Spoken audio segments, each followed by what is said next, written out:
सभी अम्बा माई के जो भी भक्त हैं माँ से बहुत लगन लगाते, वो ये जानना चाहते कि किस प्रकार से हम माँ अम्बा की आराधना करें, किस प्रकार से वो गुरु मंत्र प्राप्त करें जिससे हमें माँ अम्बा भवानी की सिद्धि प्राप्त हो सके, माँ अम्बा भवानी की कृपा प्राप्त हो सके और हम हमारे भक्तों के लिए, माँ के धाम के लिए और इस विश्व के लिए हम कल्याणकारी कार्य कर सकें। सनातन धर्म प्रेमी भक्तों, माँ जगत जननी जगतारणी जगत अम्बा भवानी के हृदय प्रिय अनुरागी भक्तजनों, मैं आपको यह बताना चाहूंगी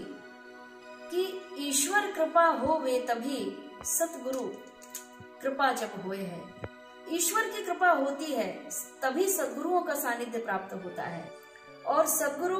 संत वैसे ही नहीं चले आते हैं, उनको ईश्वर का संकेत मिलता है, ईश्वर का बुलावा होता है, तभी वे ईश्वर के दरबार में पहुंचते हैं और ईश्वर उस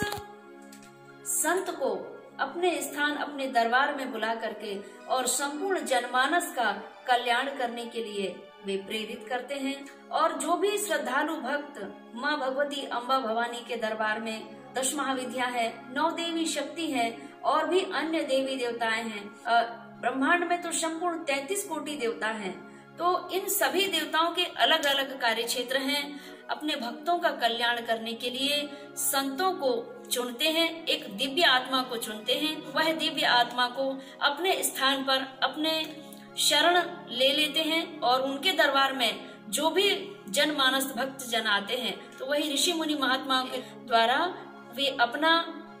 दिव्य स्वरूप का परिचय करवाते हैं। और संतों के द्वारा ईश्वर का दिव्य परिचय जब होता है तो फिर जनमानस का कल्याण होता है। इसीलिए सद्गुरु की शरण में जाना बहुत जरूरी होता है और सद्गुरु भी वैसे नहीं मिलता है। ईश्वर कृपा हो वे तभी, ईश्वर कृपा हो वे तभी, सद्गुरु कृपा जब हो यह, और सतगुरु बिना ईश भी नहीं मैल मन का धोय है। ईश्वर चाहते हैं कि आपके जीवन में जो अंधकार है, आपके जीवन में जो कष्ट है, वो कष्ट से आपको मुक्त कराना चाहते हैं, लेकिन वे अगर साक्षात प्रकट होकर के भी संपूर्ण जनमानस को यह सद्ज्ञान दें तो जनमानस नहीं समझ पाएगा। इसीलिए वे संतों के हृदय में, ईश्वर का स्थान संतों के हृदय में होता है और संत महापुरुषों के हृदय में बैठ करके और अपने दिव्य प्रकाश को जनमानस तक पहुंचाते हैं और उनका कल्याण करने का सटीक मार्ग समझा पाते हैं। सद्गुरु की कृपा,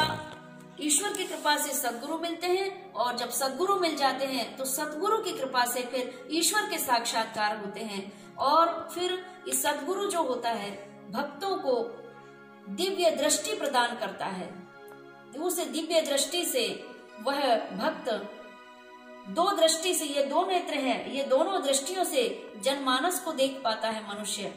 सामान्य से सामान्य मनुष्य इस माया रूपी संसार सागर को इन दोनों नेत्रों से देख पाता है, लेकिन जब उन्हें सद्गुरु ईश्वर की कृपा से सद्गुरु की प्राप्ति हो जाती है तब वे अपनी दिव्य दृष्टि, जब तीसरा नेत्र खुलता है तो फिर वो ईश्वर के साक्षात्कार कर पाते हैं।